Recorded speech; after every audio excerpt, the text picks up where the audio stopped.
ನಮಸ್ಕಾರ, ಮೆಂಡು ನ್ಯೂಸ್ ನೆಟ್ವರ್ಕ್ಗೆ ಸ್ವಾಗತ. ತುಳಿದ ಜಾಗದಲ್ಲೇ ಬೆಳೆದು ತೋರಿಸುವಂತಹ ಒಂದು ವಾಕ್ಯ ಇದೆ. ಅದ್ ಯಾಕೆ ಹೇಳ್ತಾ ಇದ್ದೀನಿ ಅಂದ್ರೆ, ನಮ್ಮ ಕುಟುಂಬಸ್ಥರಾಗಿರ್ಬೋದು, ನಮ್ಮ ರಿಲೇಟಿವ್ಸ್ ಆಗಿರ್ಬೋದು, ನೈಬರ್ಸ್ ಆಗಿರ್ಬೋದು, ಯಾರೇ ಆಗ್ಲಿ ನಾವೊಂದು ಬೆಳೀತಾ ಇದೀವಿ ಅಂತಂದ್ರೆ ನಮ್ಮನ್ನ ಟೀಕೆ ಮಾಡೋರೆ ತುಂಬಾ ಜನ ಇರ್ತಾರೆ. ಅದಕ್ಕೋಸ್ಕರ ಅವರಿಗೋಸ್ಕರ ಈ ಒಂದು ವಾಕ್ಯ ಹೇಳ್ತೀನಿ. ಮಣ್ಣಿನೊಳಗಡೆ ಬಿದ್ದ ಬೀಜನ ಎಲ್ರು ಮುಗಿದೋಯ್ತು ಅಂತ ಭಾವಿಸ್ತಾರೆ. ಆದ್ರೆ ಅದೇ ಬೀಜ ಮಣ್ಣನ್ನು ಚೀರಿ ಹೊರ ಬಂದಾಗ ಒಂದು ದೊಡ್ಡ ಮರವಾಗಿ ಬೆಳೆಯುತ್ತೆ. ಜೀವನದಲ್ಲೂ ಹಾಗೇನೆ, ನಿನ್ನನ್ನು ಯಾರಾದ್ರೂ ಕೆಳಕ್ಕೆ ತಳ್ಳಿದ್ರೆ ಅದನ್ನ ಸೋಲು ಅಂತ ಭಾವಿಸ್ಬೇಡ.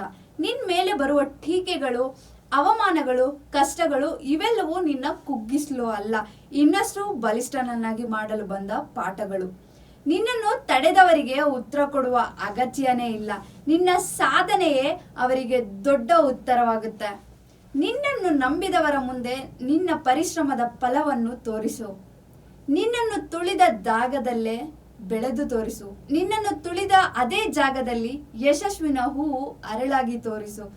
ಯಾಕೆ ಅಂತಂದ್ರೆ, ತುಳಿದ ಜಾಗದಲ್ಲೇ ಬೆಳೆದು ತೋರಿಸುವವನೇ ನಿಜವಾದ ಸಾಧಕ ಅಂತ ಇದರ ಅರ್ಥ.